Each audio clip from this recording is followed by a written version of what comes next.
ठिक्का पूरा होवे जब सब कोई तुझे शरीर, दादू काल पकड़े नहीं जपे जो नाम कबीर। आदमी की आयु घटे तब जम घेरे आए, स्मरण किया कबीर का दादू लिया बचाए। मेट दिए अपराध सब आए मिले छन माही, दादू संग ले गए कबीर चरण की छाई। सेवक देव निज चरण का दादू अपना जान, भृंगी सत कबीर ने कीन्या आप समान। दादू अंतर्गत सदा छिन छिन सुमरण ध्याने, वारू नाम कबीर पर पल पल मेरे प्राणे। सुन सुन साख कबीर की यू काल नवावे माथे, धन धन तीनों लोक में दादू जोड़े हाथ। केरी नाम कबीर का विखम काल गजराज, दादू भजन प्रताप से ये भाग्य सुनत आवाज। पल एक नाम कबीर का दादू मन चितलाए, अस्थि के असवार को ये स्वान काल ना खाए। सुमरत नाम कबीर का कटे काल की पीर, दादू दिन दिन ऊंचा होवे फिर परमानंद सुख सीर। दादू नाम कबीर की जय कोई लेवे ओटे, तिनको कभू लागे नहीं ये काल बज्र की चोटे। और संत सब कूपे हैं केते झरीता नीर, दादू अगम अपार है ये दरिया सत कबीर। अब ही तेरी सब मिटे ये जन्म मरण की पीर, श्वास उश्वास सोमर ले दादू नाम कबीर। कोई सरगुण में रीझ रहा कोई निर्गुण ठहरावे, दादू गति कबीर की ही मोह से कही ना जावे। दादू नाम कबीर का सुन के कांपे काले, नाम भरोसे जो चले होए नवा का वाले। जिन मोह को निज नाम दिया सोए सतगुर हमारे, दादू दूसरा कोई नहीं ये कबीर सिरजनहारे। अब क्या बताया दादू जी ने, क्योंकि गरीबदास जी की महिमा चल रही है, थोड़ा सा इसलिए हिंट देना पड़ा, इसका आगे लिंक है इससे। दादू साहब जी क्या कहते हैं कि सुन सुन साख कबीर की, साख माने महिमा, परमात्मा की सामर्थ्य है। सुन सुनने से जैसे परमात्मा की महिमा जहाँ चलती है तो काल भी माथा रगड़ा के वो तो समर्थ है। यो काल यहाँ का भगवान जो है, जो भगवान की महिमा कहीं होती है, सच्चाई उसकी सत्य महिमा सुनाई जाती है तो काल भी नाक रगड़े मत्था टेकता है कि हाँ भगवान तो समर्थ ही है, वो कबीर तो पूर्ण परमात्मा है।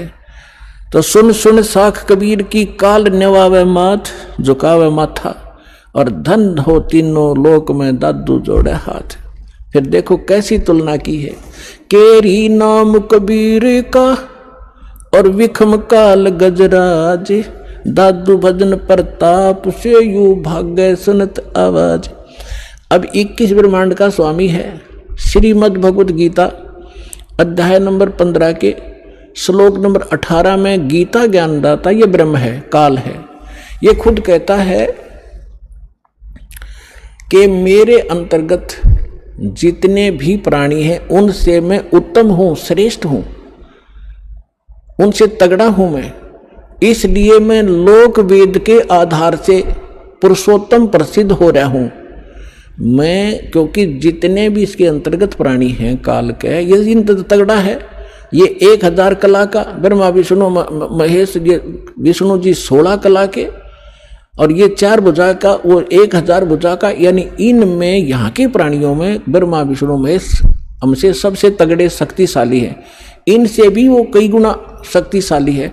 तो ये कोई छोटी शक्ति नहीं है कहने का भाव ये है। तो यहां दादू जी कहना चाहते हैं कि केरी नाम कबीर का, केरी मन बब्बर शेर, और बब्बर शेर कहीं धाड़ मारता हो और हाथी आसपास घूम रहा हो, हाथी इतना भयभीत हो जाता है, लीद कर देता, वो टट्टी कर देता, एकदम इतना डर जाता है, भाजगन की सोचा कि इधर से जान बचाए मेरी। तो यहां कहने का भाव यह है कि हाथी कोई छोटा प्राणी नहीं है, आम प्राणियों से तगड़ा है, लेकिन उस बब्बर शेर के सामने वो भी फेल है, उसके सामने उसकी कोई अस्तित्व नहीं है। तो यहाँ क्या बताना चाहते दादू साहब जी, ये बताना चाहते हैं कि केरी नाम कबीर है, परमात्मा का जो सत्य मंत्र है, और कबीर साहब को ऐसा समझो जैसे बब्बर शेर हो, और ये काल भी छोटा नहीं है, विषम काल गजराज, गजराज माने हाथियों का राजा, हाथियों में भी तगड़ा हाथी समझ लो। लेकिन दादू भजन प्रताप से ये भाग्य सुनत आवाज, नाम का सिमरन सतनाम जो आपको दिया जाएगा ये राम का नाम है। राम राम कोई मंत्र नहीं है, राम का नाम यानी जिससे वो राम प्राप्त हो वो नाम, वो 2 अक्षर का है। सतनाम जिसमें को मंत्र है, एक आपको गुप्त है वो तत् शब्द वो दिया जाता है। आगे क्या बताते हैं, पल एक नाम कबीर का, जो परमेश्वर कबीर जी ने जो सत साधना बताई है, वो एक पल भी अगर जिसने सत साधना से भक्ति कर रखी हो, पल एक नाम कबीर का दादू मन चितलावे, अस्थि के असवार को स्वान काल नहीं खावे। अब देखो इन महापुरुषों की वाणी को समझना किसी बालक के बस की बात नहीं है। ये महापुरुष पाके पढ़े, दादू पंथी, कबीर पंथी, गरीबदास पंथी, किसी ने कख नहीं बताया इनकी वाणी का, ये समझ नहीं सके इनको। पहले तो तुलना की कि परमात्मा को तो केरी बब्बर शेर समझो, और हाथी भी कोई छोटा नहीं है, लेकिन उसके सामने हाथी की कोई अस्तित्व नहीं है बब्बर शेर के सामने। तो हमारे समर्थ भगवान इतने शक्तिशाली हैं इस काल की तुलना में। अब आगे क्या बताते हैं कि आप जिन्होंने कबीर परमात्मा की शरण ले ली, आप बैठ गए हाथी पे, और काल को कह रहे हैं, काल को समझ लो डॉग कुत्ता। हाथी पर बैठे व्यक्ति को वो स्वान हानि नहीं कर सकता किसी भी कीमत पे। अगर हाथी पर बैठे रहे, आप पर नीचे गिर गए, फिर तो पिंडी पाड़ेगा वो। अगर परमात्मा की शरण छोड़ दी तो काल तो खाएगा ही खाएगा, वो तो उसका तैयार बैठा हो। तो जैसे हाथी के ऊपर इंसान बैठा हो और कुत्ते भौंकते रहते हैं, क्योंकि ये बताना चाहते हैं दादू साहब जी कि आप भगवान की शरण में आने के बाद इस काल की रीत से, पहुंच से इतने बाहर हो जाते हो जैसे काल ने समझ लिया फिर कुत्ता, आप बैठ गए हाथी पे, ये तुम्हें किसी भी प्रकार से हानि नहीं कर सकता, निकट भी नहीं आ सकता, आप इतने सुरक्षित हो गए इस कबीर भगवान की शरण। तो यहां क्या बताते हैं, पल एक नाम कबीर का दादू मन चितलावे, अस्थि के असवार को स्वान काल नहीं खावे। स्वान माने कुत्ता, अस्थि माने हाथी पर बैठे व्यक्ति को जैसे कुत्ता हानि नहीं कर सकता, कबीर परमेश्वर की शरण में आने के बाद आपको ये काल कोई दुख नहीं दे सकता। सुमरत नाम कबीर का कटे काल की पीर, दादू दिन दिन ऊंचा होवे फिर परमानंद सुखशीर। कबीर साहब का नाम जिसने मिल गया और मर्यादा से चलता रहा, डेली अन्य व्यक्तियों से उभरता चला जाएगा, धीरे धीरे अलग छट जाओगे, कुछ दिनों में समाज से न्यारा घर हो जाएगा आपका, और फिर परमानंद सुखशीर, परमानंद परमानंद। जैसे गीता अध्याय नंबर 18 के श्लोक नंबर 62 में कहा कि अर्जुन तो सर्वभाव से उस परमेश्वर की शरण में जा, उसकी कृपा से तू परम शांति यानी परमानंद को प्राप्त होगा और उस शाश्वत स्थान को प्राप्त होगा। तो यहां दादू साहब जी वही कह रहे हैं कि सुमरत नाम कबीर का कटे काल की पीर, दादू दिन दिन ऊंचा हुआ फिर परमानंद सुखशीर।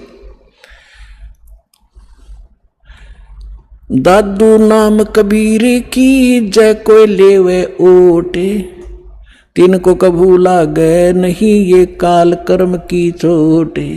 काल के वज्र जैसे किसी का बेटा मार दिया, किसी का बेटी विधवा कर दी, किसी की टांग काट दी, किसी को कैंसर कर दिया। कहते ये काल के वज्र हैं, ये काल के छुरे हैं, हथियार हैं आपको सताने के लिए। कहते फिर काल के वज्र की चोट आप पर असर नहीं करेगी, आप इतने सुरक्षित हो जाओगे।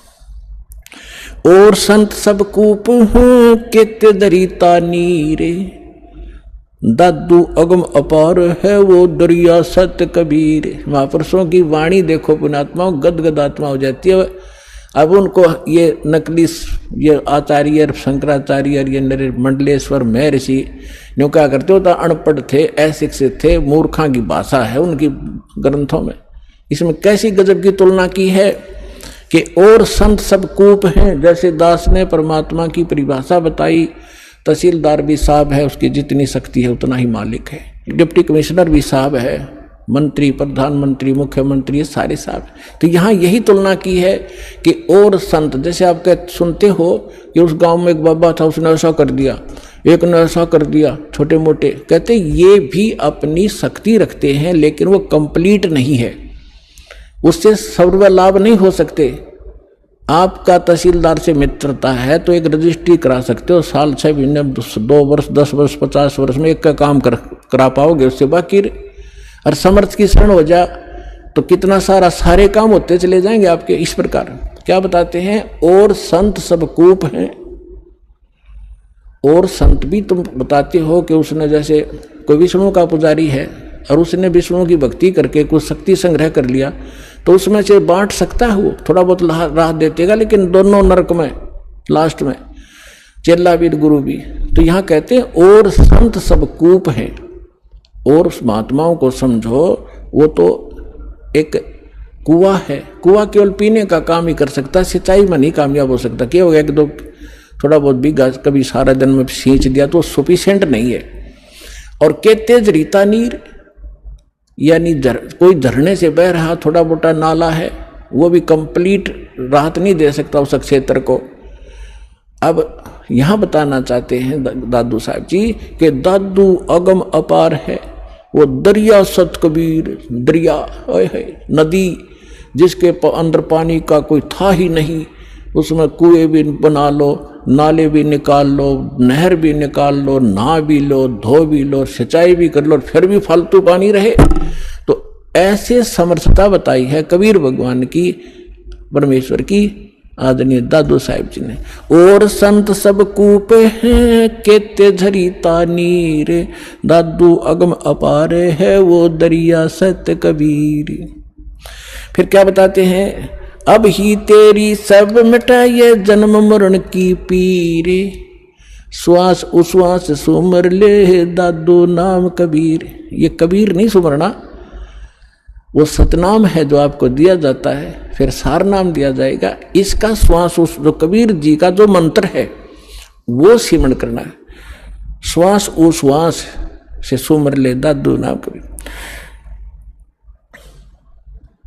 दादू नाम कबीर का सुन के कापे काले, नाम भरोसे नर चले हुए नवा का बाड़। कबीर साहब का जो मंत्र है इसका सिमरण करते रहना, यो काल आपका कुछ नहीं बिगाड़ पाएगा।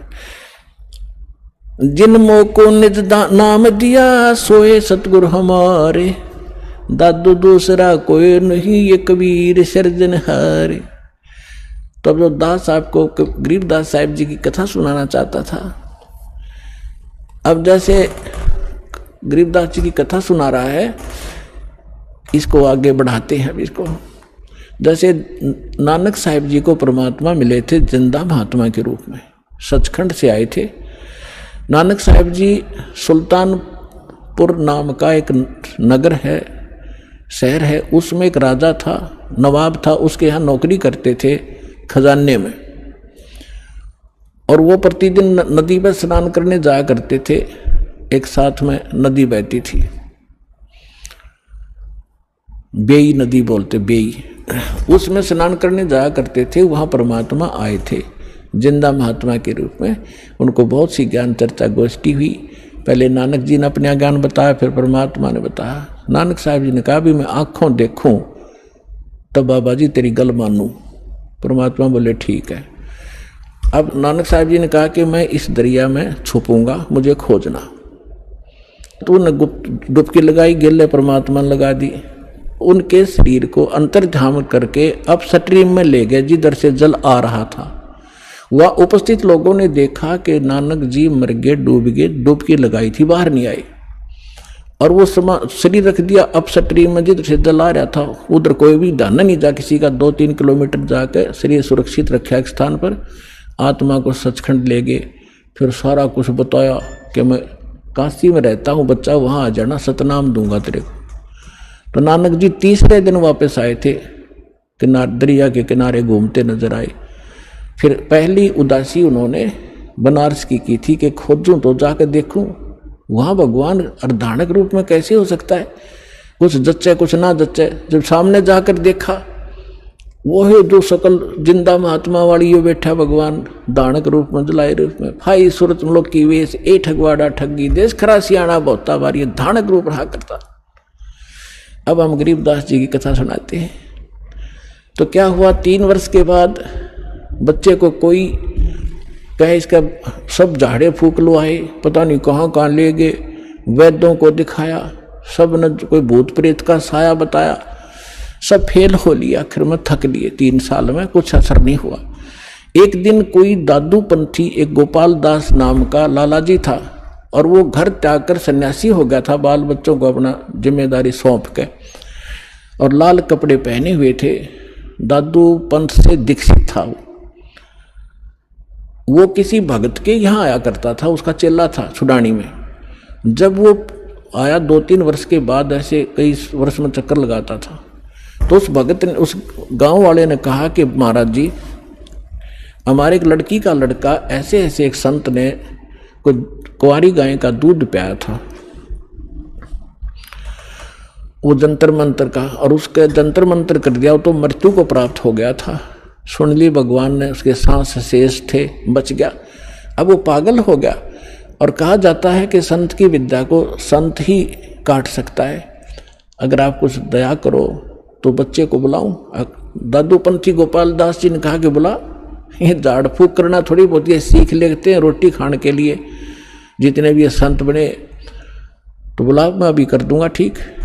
अब उसने जाकर के उस चौधरी साहब को कहा, उनके नाना जी को, शिवलाल नाम था उसका, शिवलाल, कि शिवलाल जी, हमारे पास एक महात्मा आते हैं, बड़े पहुंचे हुए हैं, और वो कहते हैं बच्चे को दिखा दो, मैं ठीक कर दूंगा। 5-7 और बूढ़े बुजुर्ग उसके साथ, गरीबदास 13 वर्ष के बालक को लाकर खड़ा कर दिया। जब दादू पंथी उस गोपाल दास ने पूछा, बेटा कौन था वो, तेरा जीवन नाश कर दिया, तेरे को बर्बाद कर दिया? तो गरीबदास जी कहने लगे, उसने बर्बाद नहीं, मुझे आबाद कर दिया। अलल पंख अनुराग है सुन मंडर थीरे, दास गरीब उधार दिया, मोए सतगुरु मिले कबीर। हम सुल्तानी नानक तारे, दादू को उपदेश दिया, जात जुलाहा भेद न पाया, वो काशी माहे कबीर हुआ। जब ये वाणी दादू उस परमेश्वर के प्यारी आत्मा गरीबदास जी ने बोली, उस 62 साल का महात्मा था, 62-65 साल का दादू पंथी गोपाल दास, उसका शरीर आंख भर आई उसकी, और रोंग रोंग खड़े हो गए कि इतनी प्यारी भाषा बोल रहा है इसने, बौड़ा बताओ दुनिया, अरे तेरा गजब भैया। तब उस काफी आध घंटे तक गरीबदास जी वो वाणी बोलते रहे, जो भगवान से परिचित होकर के उन्होंने गए भी खाल विशाल सतगुरु अचल दिगंबर थी रहे दास, ये सारा कुछ बोला।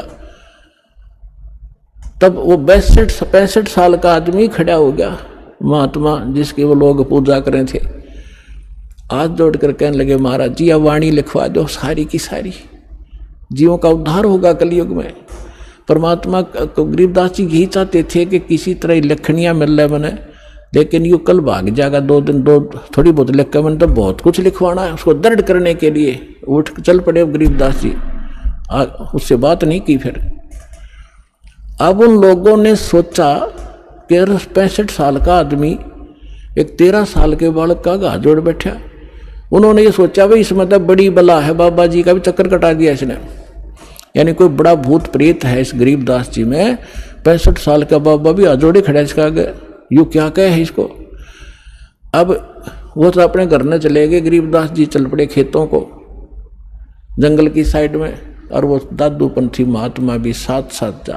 आगे तो अमर वाणी गजब की वाणी है, क्योंकि परिचित था संतों की वाणी से, दादू से भी परिचित था कि उनको कोई संत मिले थे जिंदा महात्मा के रूप में। दादू पंथी ये नहीं मानते कि कबीर काशी वाला मिले थे, और उन्होंने खुल के लिख रखा अपने ग्रंथ में, तो सब की बुद्धि में पत्थर पड़े हुए। तीसरे दिन गरीबदास जी ने कहा कि बाबा जी बात सुन ले, जब सारा लिखे जितना मैं लिखवाऊं तो मैं लिखवाऊं, नहीं तो जा अपने घर में। उन्होंने कहा दादू के पंथी ने, गोपाल दास जी ने, कि महाराज जी मैं तो घर तक कति फ्री हो रहा हूँ और मेरा काम में कुछ नहीं बचा रही, ये परमार्थ का काम सेवा मुझे मिल जाए, इससे बड़ा कोई मेरे लिए काम नहीं, कोई परमार्थ नहीं। तो गरीबदास जी का एक, उन्हीं के नाना का एक बेरी का बाग था, बेरी, बड़बेरी बोलन से, उसमें एक जंडी का पेड़ था बहुत भारा। उस जंडी के पेड़ के नीचे गरीबदास जी और वो दोनों गोपाल दास जी बैठ जाते। गोपाल दास जी बनिया था, उसको लिखना आता था, वो लिखता था, गरीबदास जी बोलते थे। 6 महीने के में ये वाणी पूर्ण हुई जो आज दास के पास उपलब्ध है, और जो आपके सामने वो अमृत बखेर रहा हूं। तो इन सब बातों से ये सिद्ध हो गया कि हमारे सदग्रंथ बतावें और आंखों देखा संत बतावें कि धानक रूप रहा करतार। गरीबदास जी ने कहा, अनंत कोट ब्रह्मांड का एक रति नहीं भारे, सतगुरु पुरुष कबीर हैं ये कुल के सृजनहारे।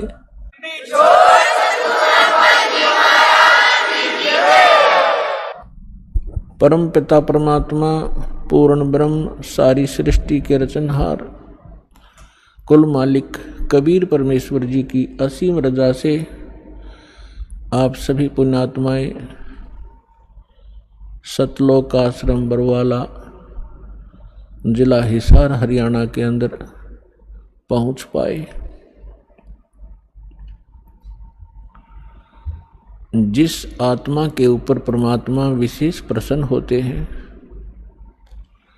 उन्हीं को ऐसे शुभ स्थान और शुभ समागम उपलब्ध हुआ करते हैं। सकल पदार्थ हैं जग माही और कर्महीन नर पावत नाहि।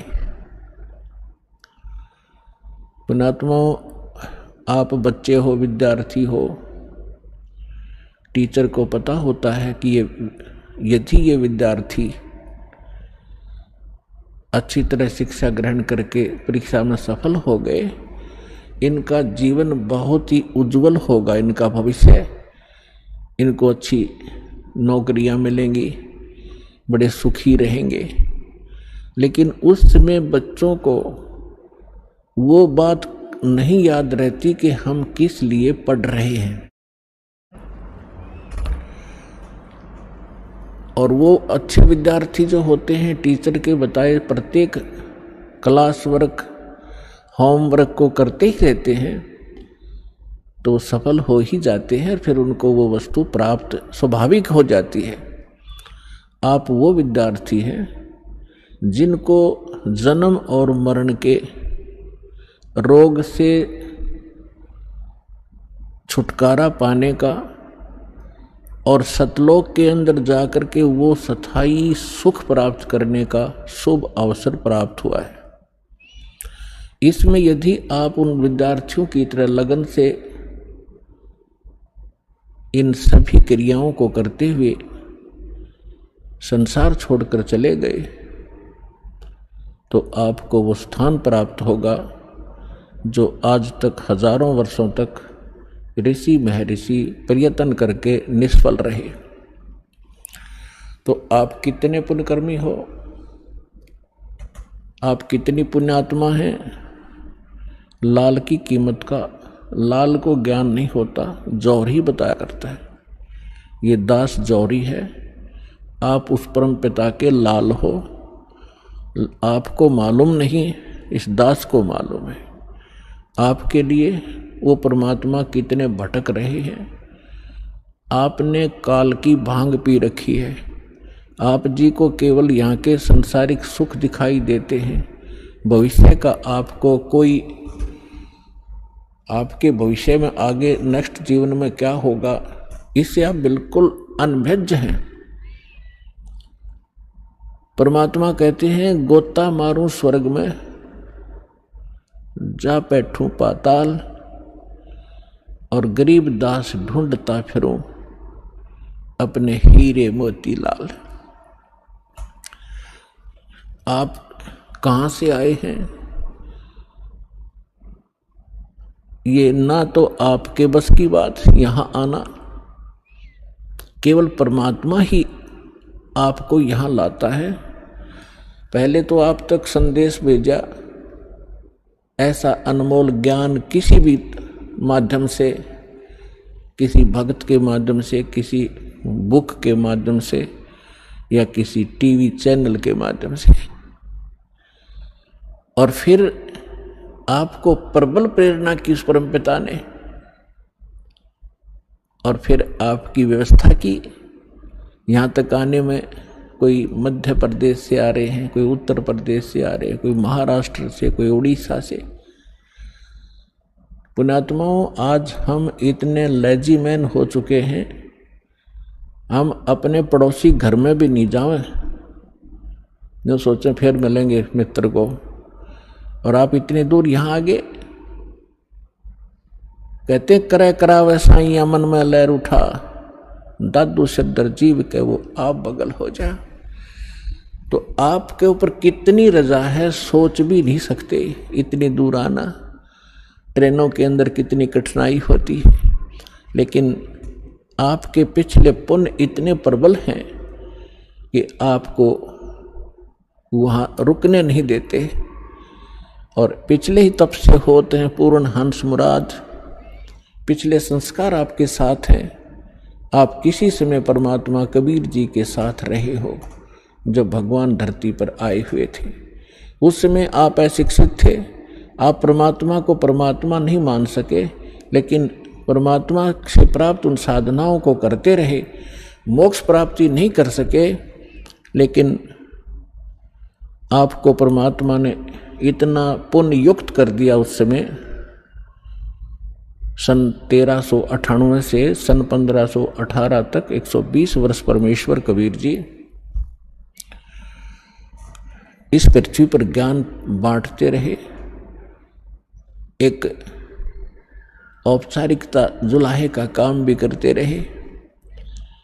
वहां जुलाहे का काम कर रहे हैं, हजारों जगह प्रकट होकर अपनी प्यारी आत्माओं को ये सत संदेश भी दे रहे होते थे।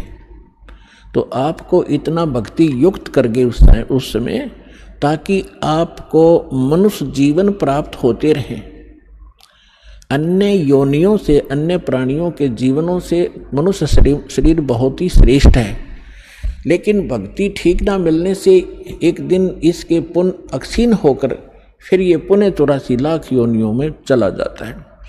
तो परमात्मा ने आपको इतना चार्ज कर दिया कि आप मनुष्य जीवन प्राप्त करते हुए आते रहे, और आप जी को इस समय तक यहां लाना था। अब परमात्मा ने आपको इतना भक्ति युक्त कर दिया कि आपके मनुष्य जीवन होते हुए आ रहे, तभी तो आपके अंदर प्रेरणा है परमात्मा की। 2 प्रकार से मानव शरीर प्राप्त होता है। एक तो विधान है परमेश्वर का, इस काल को बनाकर दे रखा है, और काल की मजबूरी बना रखी है कि इसने मानव शरीर एक आपको देना ही पड़ता है, क्योंकि इसने 1 लाख मानव शरीरधारी प्राणियों के शरीर से निकले हुए गंध को खाने का एक श्राप लगा हुआ है इसकी गलती से। 2 प्रकार से मानव शरीर प्राप्त होता है। एक तो टर्न वाइज, यानी परंपरागत प्राप्त होता है। 84 लाख प्रकार के इन शरीरों में कुत्ते, गधे, मक्खी, मच्छर, पशु पक्षियों के जीवनों को भोगते हुए एक मानव शरीर प्राप्त होता है। तो जो ऐसे प्राप्त मानव शरीर प्राणी है तो वो भी अच्छी किस्मत, जो क्योंकि पीक प्राइम टाइम में जन्मा है, लेकिन उसके अंदर भक्ति की कसक नहीं होती। 100 बार कहने से भी उसकी आत्मा प्रेरित नहीं होती। और दूसरी प्रकार का जन्म ऐसे होता है, जो पीछे भी मनुष्य थे, आज भी मनुष्य जीवन प्राप्त हुआ है मानव स्त्री या पुरुष का, तो उनके अंदर पूर्व संस्कार से वो भक्ति की कसक बनी ही रहती है। और जिस कारण से वो भक्ति भगवान के बिना टिक नहीं सकते, चाहे कहीं पहाड़ पर जाना पड़े देखा देखी, चाहे कोई मंदिर में आस्था बनानी पड़े, या कोई व्रत रख के अपनी संतुष्टि करनी पड़े, वो टिक नहीं सकते, क्योंकि वो पिछले संस्कारी प्राणी है। तो परमात्मा ने आपको 600 वर्ष पहले आप पर मेहर की थी। 64 लाख शिष्य कबीर भगवान के एक धानक जो लाए के, एक झोंपड़ी में बैठे व्यक्ति के 64 लाख शिष्य हुए थे। तो विचार करके देखो पुण्यात्माओं, जिसको हम एक कवि समझकर उसकी फाइल को बंद करके बैठ गए थे कि वो तो एक कवि था, संत भी नहीं मानते थे, हम केवल एक कवि मानते थे, क्योंकि हम अपने पाठ्यक्रम की पुस्तकों में उनके दोहे पढ़ा करते थे और कवि की संज्ञा में लेकर ही, कवि की श्रेणी में ही उनको गिना जाता था। अन्य कितने कवि हुए हैं, उनके पैरेलल उनके नाम लिखे जाते थे। किसी का कोई शिष्य हुआ, ये भगवान थे। और इन्होंने जो अमृतवाणी, जो तत्व ज्ञान प्रचार किया, कबीर सागर के अंदर विद्यमान है, उससे भी स्पष्ट है। उन्होंने वो ज्ञान दे रखा है जो वेदों, पुराणों, श्रीमद् भगवद गीता, बाइबल, कुरान और इनमें नहीं है। वो ज्ञान भी परमात्मा ने बोल रखा है। तो वो परमात्मा थे, ओनली कवि नहीं थे। और उनके परमात्मा की महिमा में वेदों में लिखा है कि वो परमात्मा ऊपर रहता है सतलोक में, मनुष्य दृश्य है, राजा के समान एक तख्त पर, सिंहासन पर विराजमान है, वहाँ से गति करके चल कर आते हैं, या अच्छी आत्माओं को मिलते हैं, अपने ज्ञान को लोकोक्तियों के माध्यम से, दोहावलियों के माध्यम से, पद्य भाग में ऊंचे स्वर में बोल बोल कर सुनाते हैं, जिस कारण से वे कवियों में से भी एक प्रसिद्ध कवि की पदवी भी प्राप्त करते हैं, लेकिन वो होते हैं भगवान। ये वेदों में लिखा है। और कवियों जैसा आचरण करते हुए घूमते फिरते हैं, जगह जगह जाते हैं। उसी दृष्टिकोण से परमात्मा एक ही समय में हजारों जगह प्रकट होकर के आज से 600 वर्ष पहले आप जी को भक्ति युक्त किया करते थे। लेकिन उस समय 64 लाख से सो जाना, ये एक बहुत बड़े आश्चर्य की बात है, क्योंकि उस समय भारत बहुत विशाल था। पूर्वी और पश्चिमी पाकिस्तान, अफगानिस्तान, बलोचिस्तान, इराक, ईरान, गजनी, ये सभी यहाँ तक भारत था। और उस समय कुल मिलाकर के भारतवर्ष की सारे की 4 करोड़ आबादी नहीं होगी, और जिसमें से 64 लाख शिष्य बन जाना हिंदू और मुसलमान, क्योंकि परमात्मा ने ऐसे सुख दिए अपनी प्यारी आत्माओं को, ऐसा ज्ञान दिया, तो आश्चर्यचकित रह जाते थे। तो उस समय परमात्मा ने आप जी को इस योग्य कर दिया कि आप 600 वर्ष से आज तक मनुष्य जीवन प्राप्त करते हुए आ रहे हो, 600 वर्ष पूर्व, और जिसमें लगभग आपने 10-15 मनुष्य शरीर प्राप्त कर लिए कंटिन्यू। और यदि आज ये समय आपको ना मिलता और ये भक्ति आपको ना मिलती, तो आपका जो लास्ट मनुष्य जीवन था, आप फिर 83 लाख योनियों में चले जाते। इसलिए परमात्मा बड़े दयालु हैं। उनका जो किया हुआ प्रत्येक कार्य वो बहुत ही सफल होता है। उसी के वचन से सब कार्य हो रहा है। अब उसके बाद भगवान को हमने भगवान नहीं समझा, हमने उनको केवल एक कवि समझा। और कुछ दिनों में आपको जब परमात्मा के संग आप रहे, इतने सुख हो गए, आपके दुख दूर हो गए, तो आप जी परमात्मा से दूर होने लगे, जब इंसान सुखी होता है इस लोक के अंदर, वो पहला काम ये करता है कि भगवान से दूर होता है, बकवादें ग्रहण करता है। तो जब हम सुखी हो गए, सभी सुख हमें बहुत देता है क्योंकि तो सुख सागर है, तो हमारे मन में दोष उत्पन्न होने लगे, परमात्मा के अंदर भी हमने कुछ गड़बड़ निकालने लगे। तो परमात्मा कबीर जी ने एक लीला की थी और उस लीला में हम सभी एक परीक्षा ली थी हमारी, हम फेल हो गए और हम यहीं रह गए। अब काल ने कैसा जुल्म किया, किसी को कहीं पटक दिया, किसी को हरियाणा में, किसी को राजस्थान में, किसी को मध्य प्रदेश में, किसी को उड़ीसा में, भाषा भी ना समझ में आवे, किसी को नाइजीरिया में, किसी को अमेरिका अफ्रीका में। उन प्यारी आत्माओं को जो परमात्मा की भक्ति किया करते थे, उन्हीं में से ये सारे अफसर बने हुए हैं, राजा बने हुए हैं, एमएलए एमपी बने हुए हैं, क्योंकि पिछले पुण्य के बगैर ऐसे उच्च पोस्ट प्राप्त नहीं होती। और जब तक इनको पुनः वो ज्ञान नहीं होगा कि हम कौन हैं, हम किस लिए जन्मे हैं, मानव शरीर केवल इसलिए प्राप्त नहीं होता कि आप माया इकट्ठी करो, संसारिक प्रभुता प्राप्त करो, सारा कुछ हो गया, करोड़ों की संपत्ति भी होगी, आपकी यहाँ आसपास के क्षेत्र में कोई एमपी मंत्री मिनिस्टर बनकर महिमा भी होगी, क्योंकि आप पिछले पुण्य आपके साथ थे, वो मलाई वो बैटरी आपकी चार्ज थी, वो चल रहा था। फिर आपकी मृत्यु हो जाएगी और नेक्स्ट जीवन क्या होगा, फिर कुत्ते की योनि में, गधे के शरीर में यहाँ भटक रहा होगा।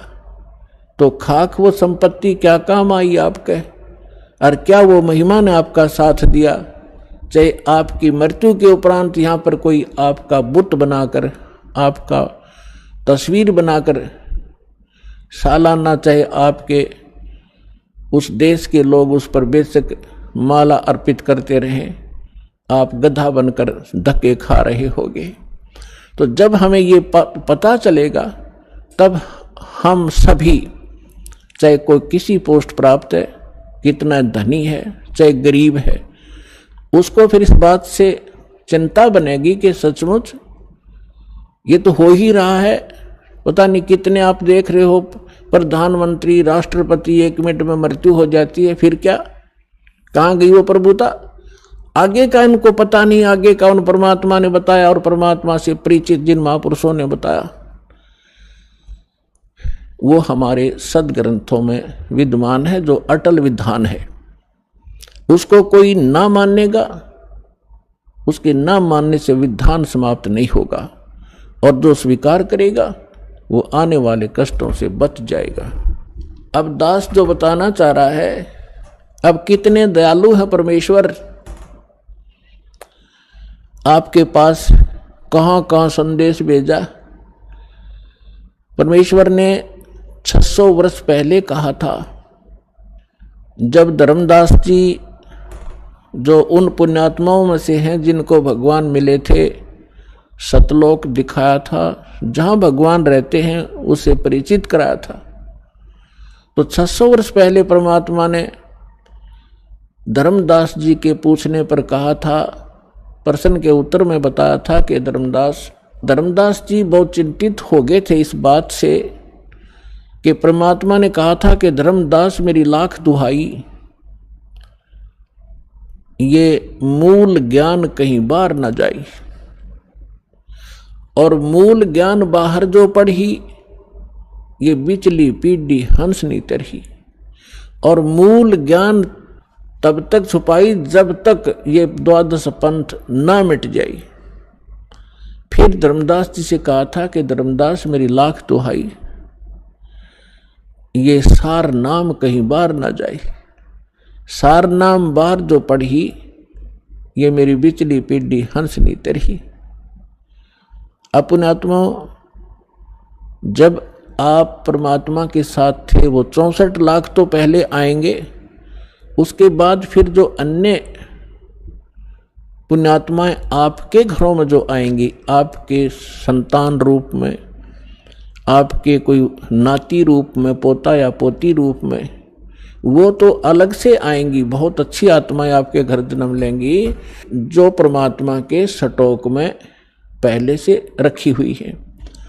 उस परमात्मा कबीर जी का इस काल के प्रत्येक लोक में 21 ब्रह्मांड में एक गुप्त स्थान है जहाँ पर उन पुण्यात्माओं को परमात्मा ने रखा हुआ है जिनको पिछले कलयुग में सार नाम प्राप्त हो गया था, वो पार हुए नहीं और फिर वो काल के हत्थे चढ़ गए थे। क्योंकि इस ज्ञान से आपकी आत्मा में ऐसा दृढ़ निश्चय अवश्य हो जाएगा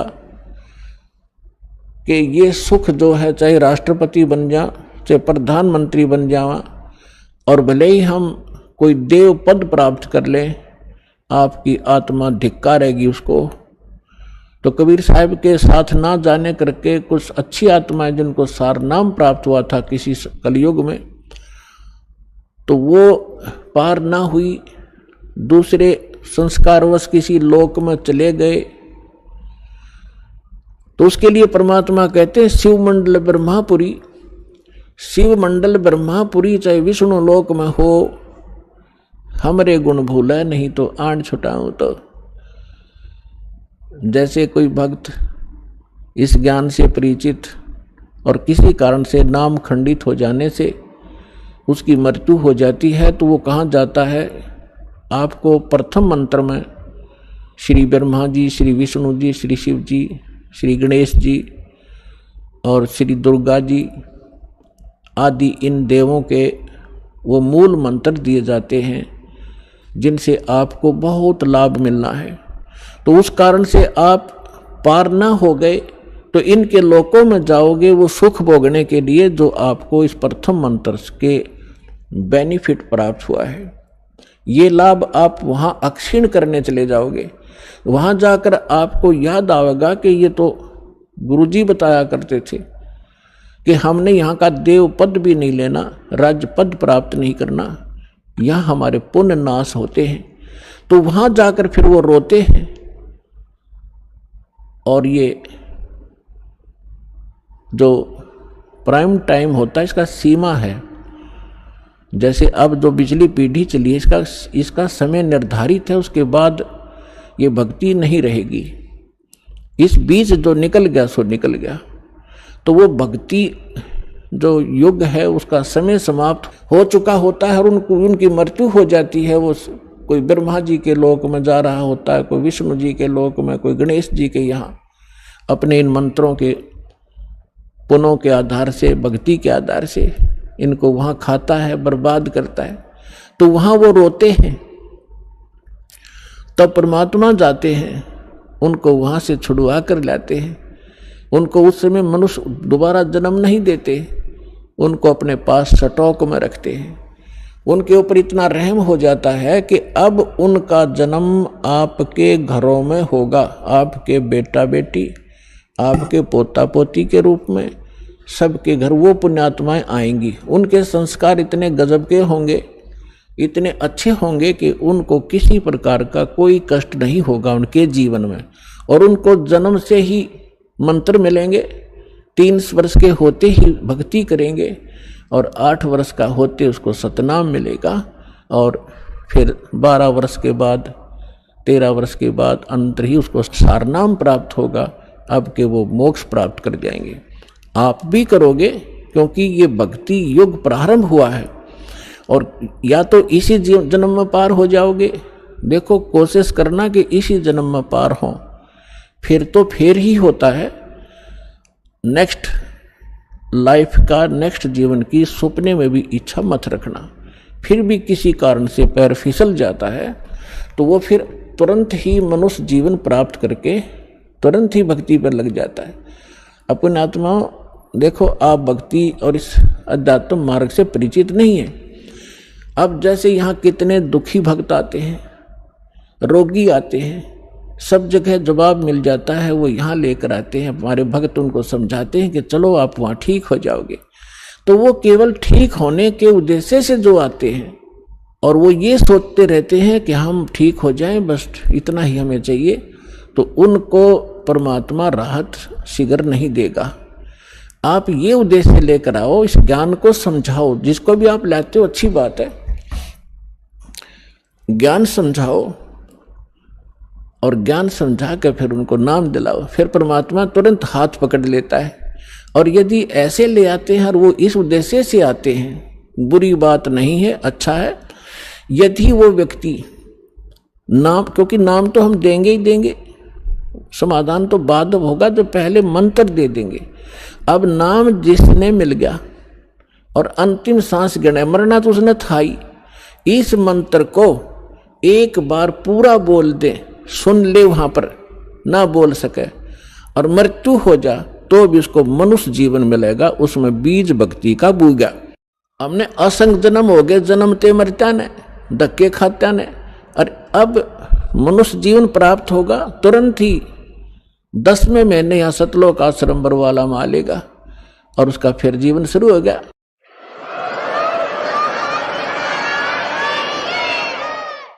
ये शरीर तो ऐसा है, आप सदग्रंथों से अपरिचित हैं, अध्यात्म मार्ग से अपरिचित हैं। जैसे एक व्यक्ति का कपड़ा किसी दुर्घटना से खराब हो गया, पाट गया या वैसे कंडम हो गया, उसने आप उतार के फेंक देता, नया पैर ले, नया तो और अच्छा ही होता है। तो ऐसे ये पुराना चोला किसी कारण से डिफेक्टिव हो गया, अगर आप भक्ति ढंग से करोगे तो इसको ठीक कर देगा परमात्मा, क्योंकि यह माटी उसी ने चला रखी है, उसी ने मिट्टी से इसको कितनी अच्छा बना रखा है, उसके हाथ में है। या लाखों लोग ठीक हो गए, कैंसर कतीनों टपकते आवे थे खून उनके, और 10वें दिन उनके घाव भर गए, जिसने सच्ची दल से परमात्मा को चाहा और भक्ति करी। तो दास का कोई उद्देश्य आपको बहकाना नहीं, लेकिन सच्चा ज्ञान बताना। और आप देख रहे हो यहाँ पर जो भी पैसा आता है आपका दान किया हुआ सारा परमात्मा के भक्तों के लिए खुला भंडारा खोल रखा है, सारी व्यवस्था कर रखी है। केवल परमार्थ के लिए परमात्मा ने दास को भेजा है। आप भगवान के बच्चे हो, दास भगवान का नौकर है, और नौकर को हमें हमेशा डर बना रहता है कि भगवान के बच्चों को, मालिक के बच्चों को ऐसी दाना हो जा जिससे मालिक रुष्ट हो जा, उसकी नौकरी को खतरा ना हो जा। तो दास इस उद्देश्य से आपकी सेवा कर रहा है। आप सच्चे दिल से जब भक्ति करोगे आपका मोक्ष होगा।